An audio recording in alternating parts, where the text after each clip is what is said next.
that glory. Great things He has done for us as an individual, as a family, and as a church. Also, great things He has done for us in this country for the past few weeks now that we have been on this lockdown. We are so much very grateful unto God because He has been good to us.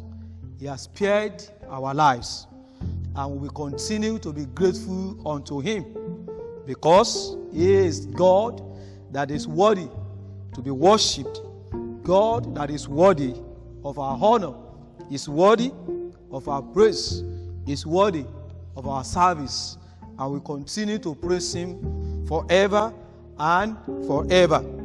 Ògo ni fún Ọlọ́run ní òkè ọ̀run fún ohun ńlá tí ó ṣe fún wa gẹ́gẹ́ bí ẹnìkọ̀ọ̀kan, gẹ́gẹ́ bí ìdílé, gẹ́gẹ́ bí ìjọ, gẹ́gẹ́ bí ìlú, ìpínlẹ̀ yìí, orílẹ̀-èdè wa lápapọ̀, pàápàá jùlọ gbogbo àgbáyé fún àwọn ohun tí Ọlọ́run ṣe láti bí ọ̀sẹ̀ mélòó sẹ́yìn èyí tí a ti wà ní ilé. A dúpẹ́ lọ́wọ́ Ọlọ́run pé ó pa wá mọ́, ó sì fi ààbò rẹ̀ tó dájú ó fi bò wá.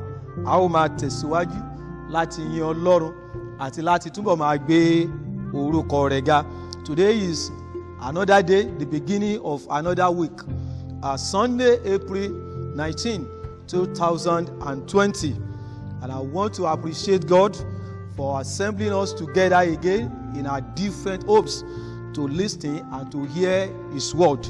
It is my prayer that as we listen and hear the word, the Lord God will bless us greatly in the name of Jesus Christ. Mo mú ìwàásù ọ̀rọ̀ Ọlọ́run yìí wá fún wa ní òní lẹ́ẹ̀kan sí nínú Bíbélì èyí tí a ti kà.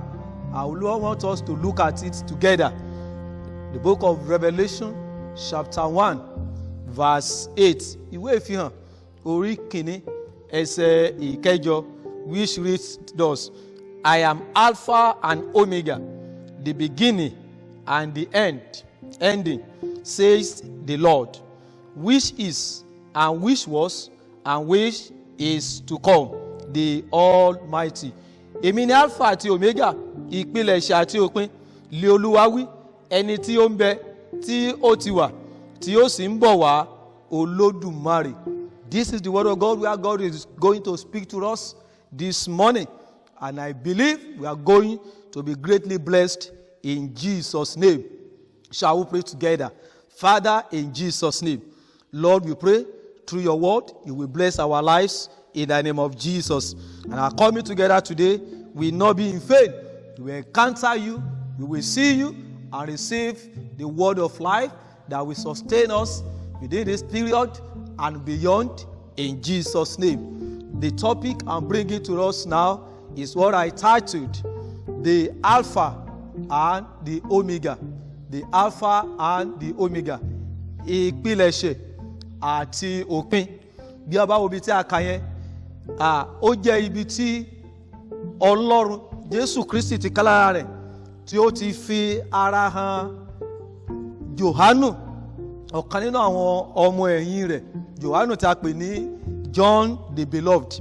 Nígbà tí ó wà ní erékùṣù Patmo, níbi èyí ni Ọlọ́run ti fi ọ̀rọ̀ rẹ̀ ló ti fi hàn, léyìí tí a sì ní àkọsílẹ̀ ìwé Ìfihàn, the book of Revelation, when it was revealed to John the Beloved at the isle of Patmos. When God was talking to him, it got to verse 8. After some revelations that God has given him, in verse 8, God gave him a revelation about himself. Ọlọ́run fún ní ìṣípayá ìfihàn nípa ara rẹ̀, nípa orúkọ rẹ̀. Kí ni Olúwa wí bẹ́ẹ̀? Olúwa sọ wípé èmi ni Alpha àti Omega. I am the Alpha and the Omega. In order for us to understand what that word means, let me come to our word presently now in Yoruba alphabet. Tí a bá fẹ́ ṣe ka èdè Yorùbá, tá bá ka ABD, when we start with a rí pé a máa parí pẹ̀lú kíni? Pẹ̀lú yí. So ohun tí Ọlọ́run sọ níbẹ̀ ni pé tó bá fẹ́ sọ ní èdè Yorùbá, Ọlọ́run sọ pé èmi ni a àti yí. That is, òun lẹni tó bẹ̀rẹ̀, òun sì lẹni tí ó parí. In English letter word, if we can say, God says, I am the A and I am the Z, because The alphabet of English word starts with A and Z. So in the Hebrew word, the first word, the first letter is Alpha, and the last one is Omega, and nothing in between. So God is saying, èmi lẹni tó ní ìbẹ̀rẹ̀, èmi náà sì ní ìbẹ̀rẹ̀, èmi sì ní òpin pẹ̀lú. What are we talking about? And what does this actually mean to us? And this is what we are going to look at and very quickly discover. When God is saying, I am the Alpha and the Omega, what does this mean? And what is the lesson that God wants us to learn? Ìyẹn túmọ̀ sí wípé Ọlọ́run lẹni tó ní ìbẹ̀rẹ̀, òun ló sì ní òpin. Ó mọ ìbẹ̀rẹ̀, ó sì mọ òpin. Òun ni alágbára ní ìbẹ̀rẹ̀, òun náà ni alágbára ní ìparí. Òun lẹni tó mọ ìbẹ̀rẹ̀ ayé rẹ̀, ó sì mọ ìbẹ̀rẹ̀ ayé mi. Ó mọ ìbẹ̀rẹ̀ ohun gbogbo, ó sì mọ òpin ohun gbogbo. Lọ́pọ̀ ọgbà, ìbẹ̀rẹ̀ nǹkan làwọn ènìyàn mọ̀, àmọ́ òpin rẹ̀.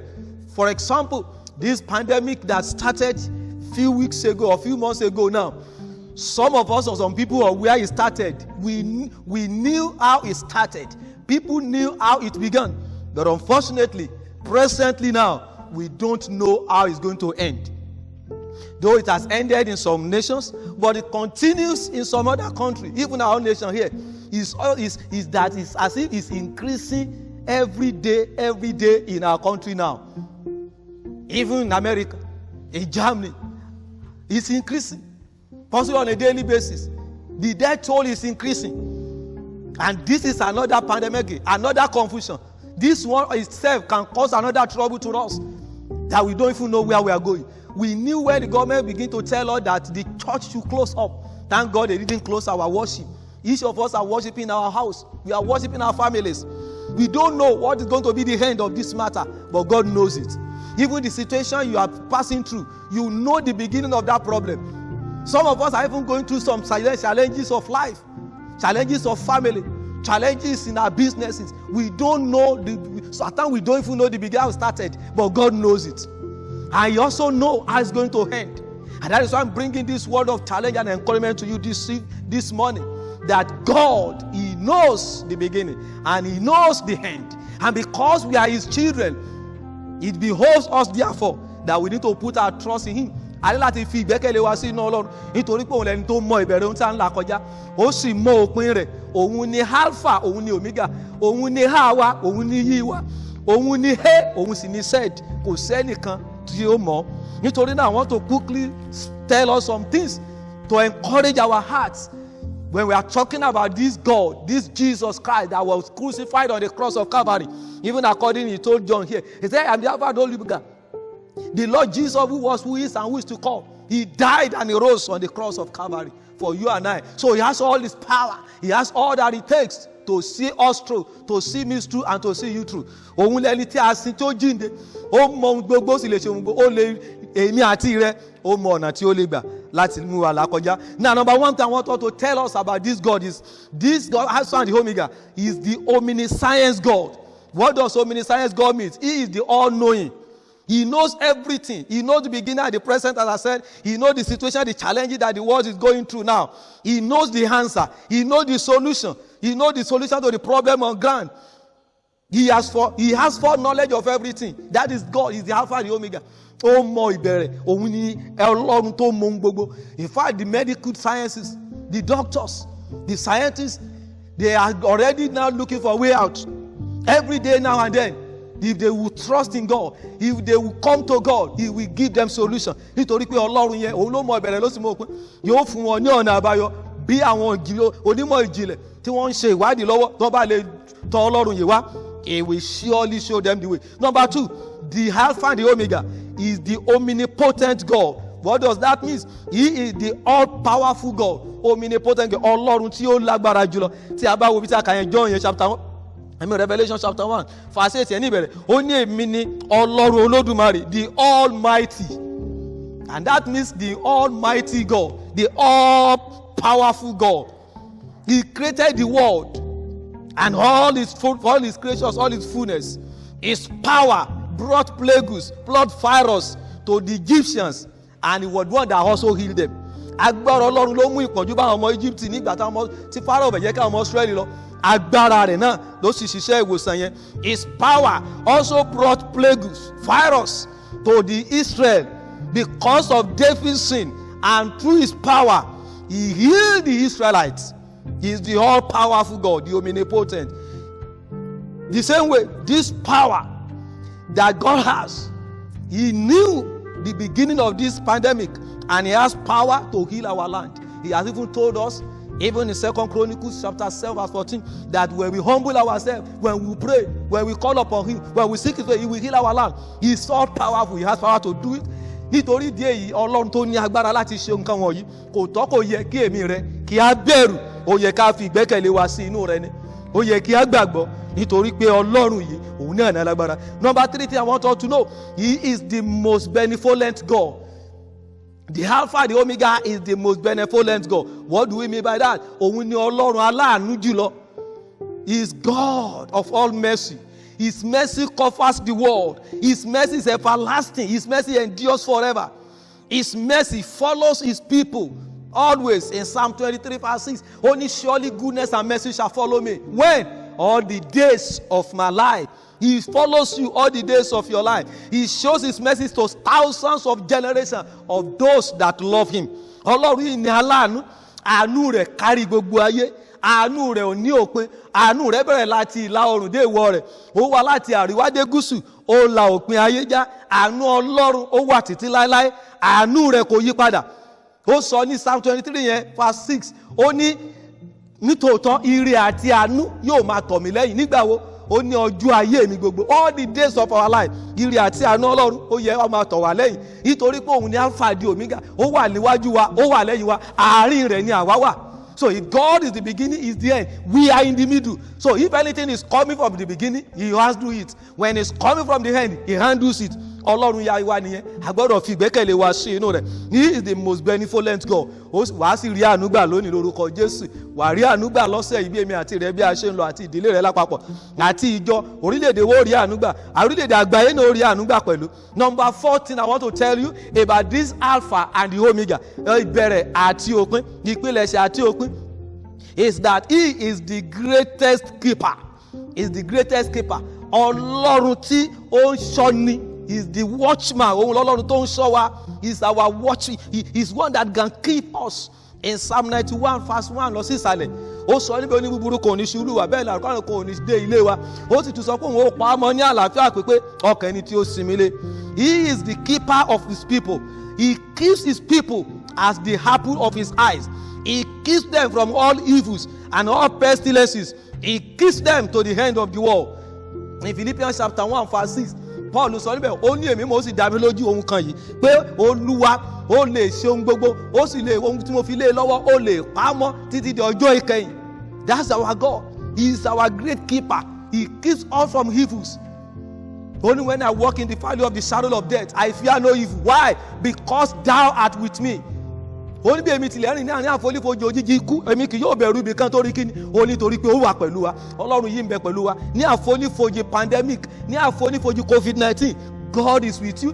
God is with your family. God is with us. And his presence will not leave us. He will remain our keeper and he will continue to keep us. Number 5, the Alpha, the Omega we are talking about. He is the great provider. In Matthew chapter 6 from verse 9, 10, 11. Ó ní òkà máa gbàdúrà pé bàbá tí ń bẹ ní ọ̀run fún wa ní òjòjò wa lónìí, and you can testify to it. Ọ̀pọ̀ wa là lọ bí iṣẹ́, ọ̀pọ̀ wa lè nǹkan wọlé fún. Ní ẹlòmíì ò tiẹ̀ ní kankan, ṣùgbọ́n ní ọ̀nà ìyanu Ọlọ́run ṣe kí ni? Ó ń pèsè fún wa, ó ń ràn àánú sí wa. He is our provider. Ó ń pèsè fún àìní wa, and he will continue to provide for you. Even this week, he will provide more for you, even more than ever before. Ìpèsè Ọlọ́run á pọ̀ fún ọ àti ìdílé rẹ nítorí pé he is our provider. At this particular time, let's trust him for his provision. Let's trust him for our daily needs. He is going to meet our need at every point of our need. Á pèsè fún wa ní ìgbà gbogbo. Number 6, he is the great watchman. Psalm 121. Òde mi ò gbójú mi sí orókè wọ́n níbo ìrànwọ́ mi ti wá. Ìrànwọ́ mi ti owó Olúwa wá ẹni tó dọ̀rùn wọn ayé. That is God. He keeps us. He watches over our lives. He is the watchman of his people.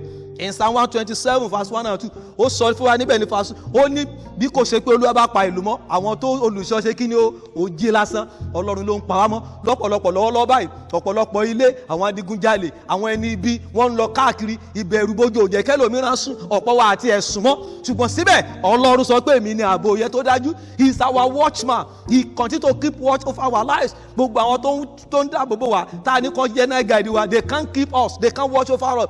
But I bet you and I believe and I'm praying for you and I'm assuring you that God, who is the Alpha and the Omega, is your great watchman. He is our great watchman. He will watch over our lives. He will watch over your family. He will watch over your business and career. Even the business and career that we have led for so long, the Lord is watching over them. After all this will be over, He will bring them back to normal for us. In the name of Jesus. Can I hear you shout hallelujah? God bless you in the name of Jesus. He will watch over you. He keep watches, He keep vigil over the Israel. He will perfect His people and He watch over. Finally, number 7, this Alpha and the Omega we are talking about, He is the great sustainer. He is our great sustainer. He will sustain us.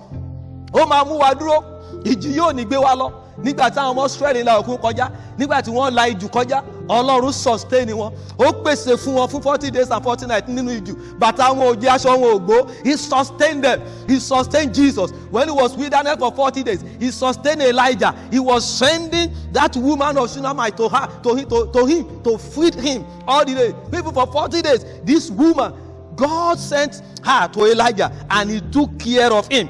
That same God, I'm talking about obìnrin Sarifati, Ọlọ́run rán sí Elijah, ó sì pèsè fún nígbà gbogbo. This same God, He will sustain you, He will sustain us. Lábẹ́ bó ti mú kórí, lábẹ́ bó ti mú kíjì, pandemic yìí kó pẹ́ tó, Ọlọ́run á dáàbò bò wá, Ọlọ́run á pa wá mọ́, á sustain wá. He will see you through, He will see us through. The Alpha and the Omega. Òun ní ìbẹ̀rẹ̀, ó sì ní òpin. Nínú àkókò yìí, ẹ jẹ́ ká gbẹ́kẹ̀ wa lé, ẹ jẹ́ ká fi ìgbàgbọ́ wa rọ̀ mọ́, ẹ má jẹ́ kí ìgbàgbọ́ wa ó yẹ̀, ẹ jẹ́ ká dúró nínú Ọlọ́run. He kept Elijah, He sustained him, He sustained the Israelites, He sustained our Master Lord Jesus Christ. He will sustain you, He will sustain me, He will sustain us, He will sustain our Nigeria, our country, He will sustain our business and our business and career, and the Lord will be good to us in the name of Jesus. Therefore, trust Him, hold on to Him, rely on Him. He will see Nigeria through. He will see Africa through. He will see Ogun State through. He will see the entire world through. In the name of Jesus. Shall we pray? Father, in the name of Jesus, Lord, we pray this morning for your word you have sent to us. I pray the word is a word of life. Let it continue to make our life better, Lord, in Jesus' name. You will sustain us. You are our Alpha, you are our Omega. And you continue to keep watch over us as you have promised in Jesus' name. Thank you, Father. In Jesus' name we have prayed. Amen.